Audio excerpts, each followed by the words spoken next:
Photo పెట్టారు కదా, tiffin లేకుండా అంటారా? ఎవరమ్మా? ఎలీషా. ఇప్పుడు ఎలీషాను ఏలి ఏం చేస్తాడు తెలుసా? నువ్వు బయలుదేరు అన్నాడు. మొత్తం ఇంటికాడ ఉన్నాయన్నీ వదిలేసాడు, బయలుదేరాడు. ఆయన చెప్పిందల్లా చేశాడు. ఆయన గొప్ప ధనవంతుడు, ఏలియా కంటే గొప్ప ధనవంతుడు, ఉన్నతమైన స్థానం కలిగిన వాడు.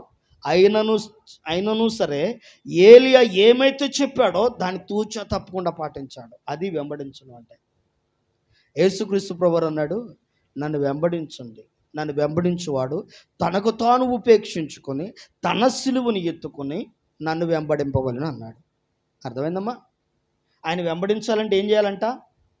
మీతో చెప్పాను, వర్తమానం గుర్తుందో లేదో. నన్ను వెంబడింప కోరిన వాడు తనకు తాను ఉపేక్షించుకొని తన సిలువని ఎత్తుకొని నన్ను వెంబడింపవలను. ఇప్పుడు దేవుని జనాంగమ దయచేసి గమనించండి. ఈ మాట గురించి మొన్న మా ప్రియ సోదరులు ముంబైలో ఉన్నారు, పాస్టర్ గారు ఒక ఆయనతో పంచుకున్నా. అంతకు మునుపు కొంచెం ఒక మాట అట్లా వదిలేసాను. ఆ టైంలో ఫోన్ వస్తే, అయ్యగారు నాకు ఫోన్ వస్తుంది అని చెప్పి పెట్టేశారు. మళ్ళీ 2 నెలల తర్వాత మళ్ళీ గుర్తొచ్చి ఫోన్ చేశారు, అయ్యగారు ఫ్రీగా ఉంటే మీతో మాట్లాడాలి. ఈ 3 విషయాల గురించి పర్టికులర్గా తెలుసుకోవడానికి ఆ రెఫరెన్స్లతో సగం మొత్తం ఫోన్లో దగ్గర గంటన్నర మాట్లాడాడు. వెంబడించడం అంటే ఆయన మనతో చెప్పింది చేయటం. ఆయన మనతో చెప్పింది ఎప్పుడైతే నువ్వు చేయటం ప్రారంభిస్తావో నిశ్చయముగా ఆయన వెంబడించినట్టు. కనుక ఇక్కడ లోబడి ఉన్నటువంటి ప్రాముఖ్యమా, వంగి దండాలు పెట్టడం కాదు, సాగిలపడడం కాదు. ఆయన చెప్పిన దానికి నిజంగా దేవుడు నా పట్ల చేస్తాడని నమ్మి దాని ప్రకారము జీవించడమే. కనుక ఇక్కడ శారమ్మ, అక్కడ అబ్రహాము యొక్క జీవితంలో మనం చూసినట్టయితే, శారమ్మ యొక్క జీవితంలో మనం చూసినట్టయితే, అబ్రహాం అక్కడ దేవుని సన్నిధిలో లోబడ్డాడు, వంగాడు. కానీ శారమ్మ దాన్ని నమ్మట్లా. 3వ విషయానికి జ్ఞాపకం చేసుకుందాం. ప్రతిదిన బిడ్డలారా చదవండి 3వ వచనాన్ని, 18వ అధ్యాయం 3వ వచనాన్ని. ప్రభువా, నీ కటాక్షము నా మీద ఉన్న ఎడల ఇప్పుడు నీ దాసుని దాటిపోవద్దు. బాగా గుర్తుపెట్టుకుందాం. అబ్రహాముకి ఎంతమంది మనుషులు ప్రత్యక్షమయ్యారు అమ్మా? చెప్పాలా ఎంతమంది? అబ్రహాం ఏమంటున్నాడు ఇప్పుడు?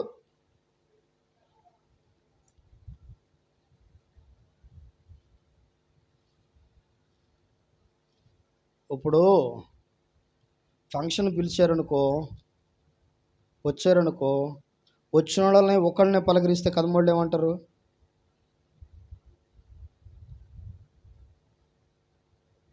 చెప్పండి అమ్మా, ఏమనుకోరా?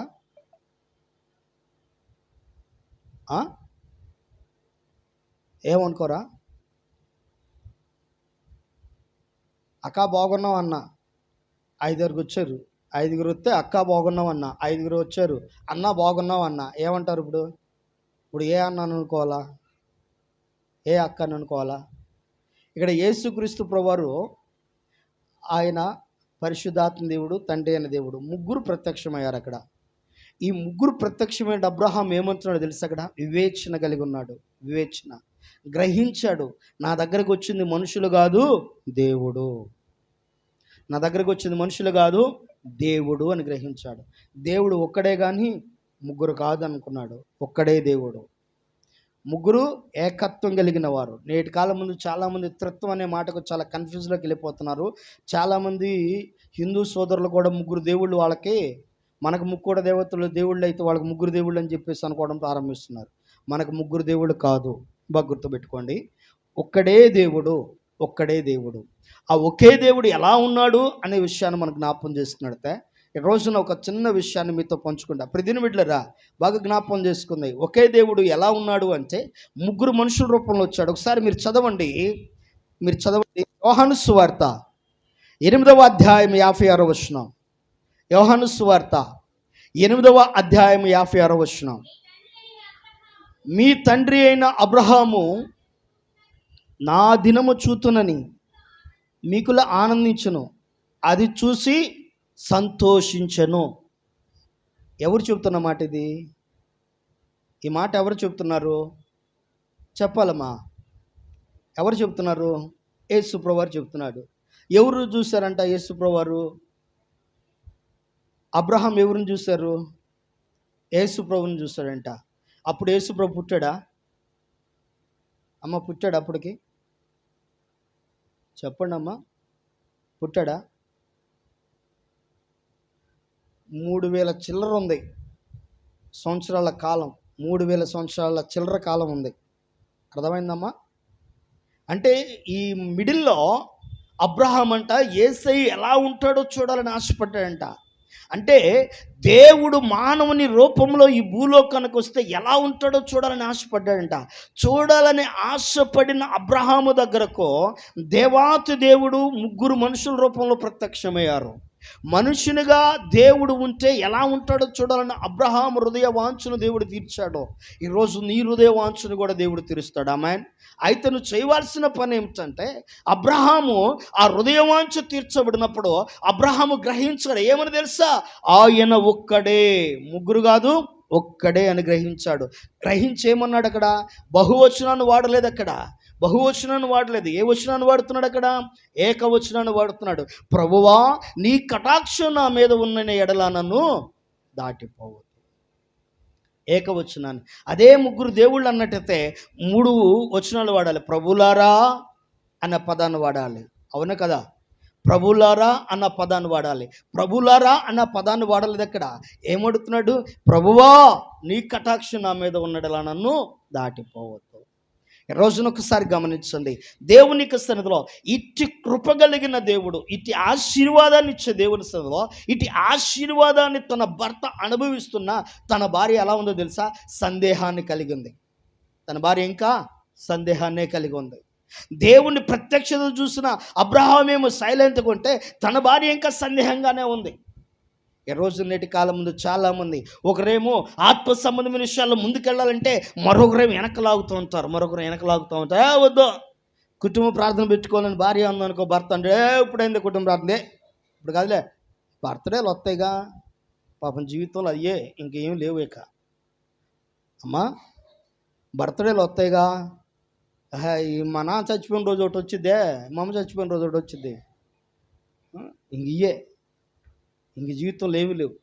ప్రార్థన అంటే అవి పెట్టుకోవటం కాదు, వాటికి ప్రాముఖ్యత ఇవ్వటం కాదు. ప్రతి నెల నీ కుటుంబంలో ఓ ప్రార్థన కూడిక ఏర్పాటు కలిగితే ఆ ప్రార్థన కూడిక నీ కుటుంబంలో ఉన్న సమస్త చీకటిని దూరపరిచింది, సమస్త బలహీనతలను దూరపరిచింది, సమస్త అవిధేయతలను దూరపరిచింది, సమస్త రోగాలను దూరపరిచింది. ఎందుకంటే కొన్ని సందర్భాల్లో కొన్ని బలహీనతలు ఉంటాయి. చాలామంది సమస్త రోగాలను దూరపరిచేదాని గల కుటుంబ ప్రార్థన పెట్టుకుని, పాస్టర్ గారు మా ఇంట్లో రోగం పోలేదు ఏందంటారేమో. మీరు పెట్టుకున్న రోగాలు పోవు. కొన్ని రోగాలు ఉంటాయి, దీర్ఘకాల వ్యాధులు ఉంటాయి, కొన్ని అవి పోవు. అర్థమైందా? అవి పోలేదని చెప్పి మళ్ళీ ట్యాగ్ దొరకమాకండి. అర్థమైందా? కొన్ని జీవితాల్లో కొన్ని ఉంటాయి, పోగొట్టుకోవాల్సినవి అయిపోతాయి, తప్పకుండా పోతాయి. దేవునికి సన్నిధిలో ప్రతిదిన బిడ్డలరా, ఎందుకంటే పరలోకమందున్న ఒక చెట్టు ఉంది. ఆ చెట్టు, ఆ పరలోకంలో ఒక నది ప్రవహిస్తున్న నదికి ఈవుల ఆవలో ఉండి నెలకొక కాపు కాసిద్దంట. 12 నెలలకు 12 కాపులు కాసిద్దంట. మరి నువ్వు ఎలా ఉన్నావు? దేవుడు జీవితంలో ఎన్ని నెలలు ఇచ్చాడు? సంవత్సరానికి ఎన్ని నెలలు ఇచ్చాడు? 13 నెలలు. 12 13 కదా, 12 నెలలు ఇచ్చాడు. 12 నెలలకి నెలకు ఒక రోజు కుటుంబ ప్రార్థన జీవితంలో క్షేమాన్ని ఇచ్చింది కదా. పుట్టినరోజులు వ్యక్తిగతం, ఇది పెట్టుకుంటే పెట్టుకో, లేకుండా లేదు. ఎందుకంటే ఈ మధ్యన పుట్టినరోజులు గ్రూపు ఇది అయిపోయిందనగా గ్రూప్లో పెట్టడం మానేశారు. దెబ్బకి శుభాకాంక్షలు గ్రూప్ అయిందనగా గ్రూప్లో విశేష పెట్టడమే మానేశారు. కనుక గమనించండి, చెప్పంగానే మానేయటం కాదు. పాస్టర్ గారికి ఫోన్ చేసి, అయ్యా ఈ మధ్యన పాస్టర్ గారితో పని లేదు, పుట్టినరోజులకి రోడ్ల మీద కేకులు కట్ చేయటం, మరి అదేందో అర్థం కాదు. ఏదన్నా బాధపడమాకండి అంటాను, మాట అంటాను, బాధపడమాకండి. ఏదన్నా దెబ్బ తగిలినప్పుడు పాస్టర్ గారు ఎందుకు గుర్తొస్తాడు? ఏదన్నా పరదేశులము ప్రియులరా అన్నప్పుడు పాస్టర్ గారు ఎందుకు గుర్తొస్తాడు? అప్పుడు కూడా ఒక పాస్టర్ గారిని పక్కన పడేయకూడదు. అర్థం అవ్వలేదా మీకు? అయిందా? మరి అప్పుడు ఎందుకు పాస్టర్ గారు గుర్తొస్తాడు అంట. కానుకేం పంపించేదేం కాదుగా, ఫోన్లో ప్రార్థనేగా, అది కూడా చూపించుకోరుగా. మరి పాస్టర్ గారిని పిలిస్తే కానుక పెట్టాలనుకుంటే బాధ. మరి అలాంటప్పుడు పాస్టర్ గారిని పిలవ అవసరం లేదు. అయ్యగారు చిన్న ప్రార్థన చేయండి, అబ్బాయి పుట్టినరోజు అంటే కష్టమా ఏమ్మా? అమ్మాయి పుట్టినరోజు అంటే కష్టమా?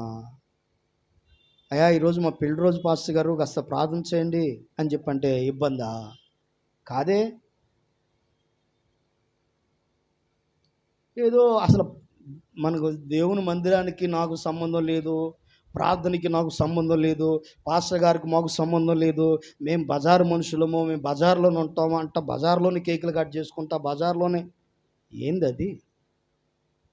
ఏందంట అది? మనం వెళుతుంది ఎక్కడికి? దేవుని సన్నిధికేక? ఒక్కసారి ఆలోచన చేయండి. కాదా? తప్పులేదు, మీ ఫ్రెండ్స్తో మీరు ఉండండి, మీ ఎంజాయ్మెంట్ మీరు చేసుకోండి. కానీ సేవకుడు అంటూ కూడా ఉన్నాడే, నీకంటూ కష్టం వస్తే కన్నీరు కార్చేవాడు. ఆ వ్యక్తితో ఒక విషయాన్ని పంచుకుని, అయ్యగారు నాకు ఇది ఈరోజు ప్రార్థన చేయండి అయ్యగారు అంటే ప్రార్థన చేయరా ఏమ్మా? ఒకసారి ఆలోచించండి. అబ్రహాము దేవుని చూడాలని ఆశపడ్డాడు, దేవుని చూశాడు. ఆయన దేవుని చూశాడు. ఎలా? ఆయన వివేచన కలిగి ఉన్నాడు. ఏది మంచో ఏది చెడో గ్రహించాడో, ఎలా ఆయనతో మాట్లాడాలో గ్రహించాడో, ఎలా ఉండాలో గ్రహించాడో. ముగ్గురు మనుషులుగా ప్రత్యక్షమైతే ఒకే పదాన్ని వాడాడు. ఏమని? ప్రభువా నీ కటాక్షం నా మీద ఉన్న ఎడల నన్ను దాటిపోవద్దని ఒకే పదము వాడాడు. ఈరోజు నీ ఆలోచన ఎలా ఉంది? శారాలాగా సందేహంతో పక్కకి వెళ్ళిపోతున్నావా? దేవుడు నీతో మాట్లాడుతున్నా? దేవుని జనాంగమా దయచేస్తే గమనించండి. దేవుడు నీతో నాతో మాట్లాడే దేవుడే. మాట్లాడే దేవుని సన్నిధిలో ఉన్న రోజున గమనించండి. ఎందుకంటే దేవాతి దేవుడు నీతో నాతో మాట్లాడుతున్న మాటల వైపు మనసు పెట్టినట్టయితే ఆఖరికి ఇంకో మాట చదవండి, ప్రార్థన చేసుకుందాం. దేవుని జనాంగమా దయచేస్తే గమనించండి. 5వ వచనం చదవండి. 18వ అధ్యాయం 5వ వచనం చదవండి ఒకసారి. 4వ వచనం కూడా చదవమ్మా. నేను కొంచెం నీళ్లు తెప్పించదను, దయచేసి కాళ్ళు కడుక్కొని ఈ చెట్టు కింద అలసట తీర్చుకునడి. కొంచెం ఆహారం తెప్పించదను, మీ ప్రాణములను బలపరుచుకునడి. తర్వాత మీరు వెళ్ళవచ్చును. ఇందు నిమిత్తమే కదా మీ దాసుని యొద్దకు వచ్చిదరనెను. చాలండి. కనుక దేవుడు తన దగ్గరికి ఎందుకు వచ్చాడో తను గ్రహించాడో.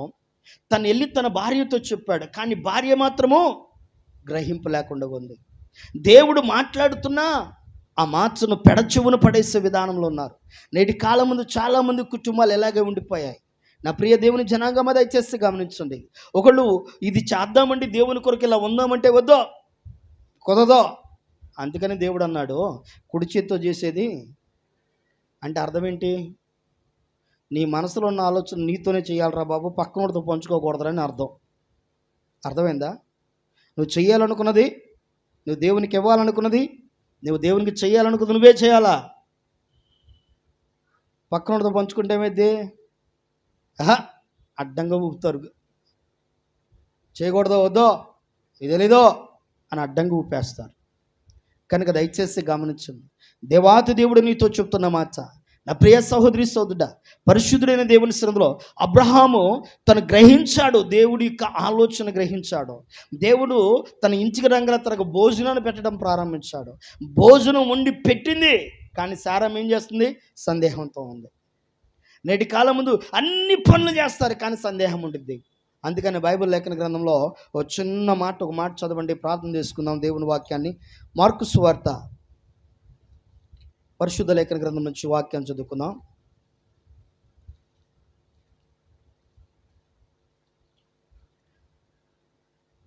పదకొండవ అధ్యాయము, మార్కు సువార్త 11వ అధ్యాయం 23వ వచనం నుంచి చదవండి. ఈ కొండను చూచి నువ్వు ఎత్తబడి సముద్రంలో పడవేయబడమని చెప్పి తన మనసులో సందేహింపక తాను చెప్పినది జరుగునని నమ్మిన ఎడల వాడు చెప్పినది జరుగునని మీతో నిశ్చయముగా చెప్పుచున్నాను. అందుచేత ప్రార్థన చేయనప్పుడు మీరు అడుగుచున్న వాటినెల్లా పొంది ఉన్నామని నమ్ముడి, అప్పుడు అది మీకు కలుగునని మీతో చెప్పుచున్నాను. ఆమేన్. ఏముండకూడదంటమ్మా? సందేహం. ఏముండకూడదు? సందేహం. శారా భోజనం పెట్టి వండి పెట్టింది. భర్త ఎలా విధేయత కలిగి ఉన్నాడో మొత్తం తెలుసుకుంది. అయినను తనలో ఏముంది? సందేహం. ముసలదాన్నైనా నాకు, వృద్ధాప్యులను నాకు గర్భము దాల్చడం అవసరం, దాల్చగలనంటారా? ఇది జరిగే పనేనా? జరిగే పనేనా? ప్రతి దేవుని బిడ్డలారా దయచేసి గమనించండి. దీనికోసము ఒక టీవీ ఛానల్ వాళ్ళకి ఒక డిబేట్ పెట్టుకున్నారు. పెట్టుకుని ఏం చేస్తారంటే దాంట్లో బైబిల్ ఎంత తప్పు అంటే అంత తప్పు అని చెప్పేసి తీసుకుంటూ వస్తూ 90 సంవత్సరాల శారా గర్భం ధరించిందంట. ఎవరన్నా నమ్మే మాటేనా అది అని చెప్పేసి దాని మీద 1.5 గంట ప్రోగ్రాం చేశారు. దేవుడు చేసిన గొప్ప కార్యం ఏంటంటే, వాళ్ళు చేసిన వారం రోజులకు ఒక టీవీలో ఒక వార్త వచ్చింది బయటికి. 77 సంవత్సరాల మా అమ్మ 2 కోమల పిల్లలకు అందే అని. వాళ్ళు చేసిన వారానికే టీవీలో న్యూస్ వచ్చింది. 77 సంవత్సరాల మా అమ్మ 2 కోమల పిల్లలకి, ఆమె కూడా గుంటూరే. దెబ్బకి వాళ్ళు సైలెంట్ అయ్యారు. దేవునికి అసాధ్యమైనదంటూ ఏది లేదు. ఆయనకి సమస్తము సాధ్యమే. సందేహము నీలో లేకుండా ఉంటే ఎన్ని పనులు నువ్వు చేయి, ఆఖరికి సందేహం అనేది నీ దగ్గరకు వస్తే నువ్వు చేసిన పనులన్నీ జీరోనే. నీ ప్రార్థన కూడా జీరోనే మారుతుంది. గంట ప్రార్థన చేసిన తర్వాత, ఆ గంట ప్రార్థన అయిపోయిన తర్వాత దేవుడు చేస్తాడంటావా అన్న మాట ఒకటి వస్తే చాలు, అయిపోయింది నీ ప్రార్థన. ఒక రోజున ఉపవాస ప్రార్థన పెట్టారు. మీటింగ్ పెట్టుకుని ఉపవాస ప్రార్థన 3 రోజులు వర్షం పడాలని పెట్టుకున్నారు. అనేక మార్లు పంచుకున్నా, మరలా పంచుకున్నా. వర్షం పడాలని పెట్టుకున్నారు. సంఘంలో చిన్న పిల్ల మొదలుకొని వృద్ధాప్యం ఉన్న వాళ్ళందరూ ఉపవాసం ఉండాలనుకున్నారు. 3వ రోజు గ్రౌండ్లో ప్రార్థన పెట్టుకున్నాము అని చెప్పేసి గ్రౌండ్లోకి వెళ్ళారు ప్రార్థన పెట్టుకోవడానికి. ఆ గ్రౌండ్లో ప్రార్థన పెట్టుకోవడానికి వెళ్తే ఒక పాప గొడుగు తీసుకుని బయలుదేరిందంట గ్రౌండ్కి. గొడుగు తీసుకుని బయలుదేరితే చూసిన వాళ్ళందరూ ఆ పాపను అంటున్నారండి, ఏంది గొడుగేసుకొస్తావు నువ్వు అని చెప్పేసి అంటున్నారంట. గొడుగేసుకొస్తున్నాయని చెప్పని అడుగుతుంటే ఆ పాప ముద్దుగా చెప్తా ఉందంట, వానొచ్చుద్ది అందుకోసమే మన ప్రార్థన చేస్తుంది, అందుకని గొడుగేసుకొస్తున్నా అంటుందంట. నోరు మూసుకో నువ్వు నీ మాటలో అని చెప్పేసి అంటం ప్రారంభించారు. కొందరు వెళ్ళిపోయారు. ఈమె ఆ పాప ఆడికి వెళ్ళిపోయింది. ప్రార్థన అంతా అయిపోయిన తర్వాత అక్కడ 3 రోజు ఉపవాస ప్రార్థన భంగాలు అందరూ భోజనాలు చేసుకున్నారు. భోజనాలు అయిపోయి ఆలస్యం, వాన పట్టడం స్టార్ట్ అయింది. ఈ పాప చక్కగా గొడుగేసుకుని ఇంటికి బయలుదేరి వచ్చింది. ఇప్పుడు అది విశ్వాసం. మన విశ్వాసం ఎక్కడ? జరిగితే, కళ్ళ ముందు కనపడితే అప్పుడు నమ్ముతా, జరగకపోతే నేను నమ్మనయ్యో. జరగకపోతే నమ్మటం కాదు. క్రైస్తుని విశ్వాసం ఏంటంటే జరగకుండానే నమ్మటం. తల ఉంచుదాం, ప్రభుత్వంలో ప్రార్థన చేద్దాం. యేసయ్య నీ నా జీవితంలో జరిగించిన గొప్ప కార్యాలు ఒకసారి మనసుని తలపోసుకున్నాం. నా ప్రియ సహోదరి సోదరుడా, పరిశుద్ధుడైన దేవుడు నీతో నాతో మాట్లాడుతున్న ఆయన మాటల వైపు మనసు పెడదాం. ఆలోచనకర్త అయిన దేవుని వైపు మనసు పెడదాం. ఎందుకు తెలుసా? సందేహము నీలో రాకూడదు.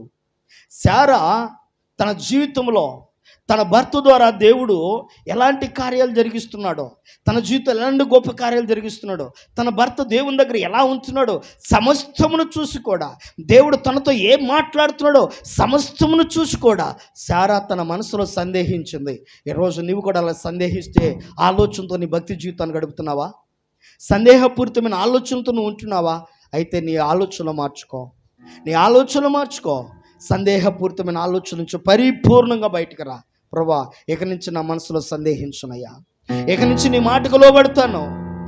సందేహించున్న ప్రభా, నేను గ్రహిస్తాను. ఏది మంచో ఏది చెడో నేను తెలుసుకుంటాను. ఎలా ఉండాలో ఎలా ఉండకూడదో నేను గ్రహించి నడుచుకుంటాను. ప్రభా, నీకు సన్నిధిలో నీకు ఇష్టమైన పాత్రలుగా నేను ఉంటానయ్యా, నీకు ఇష్టమైన సాధనాలుగా నేను బ్రతుకుతానయ్యా. అయ్యా, నీ కొరకే నేను జీవిస్తాను. ప్రభా, పరిశుద్ధుడైన దేవానికి కొందనాలయ్యా, ఆత్మస్వరూపైన దేవానికి కొందనాలు, నమ్మదగిన వాడానికి కొందనాలు, నమ్మిన వారిని ఇడుగుని ఎడబాయిన దేవుడానికే వందనాలు అంటూ ప్రభుత్వంలో ప్రార్థన చేద్దాం.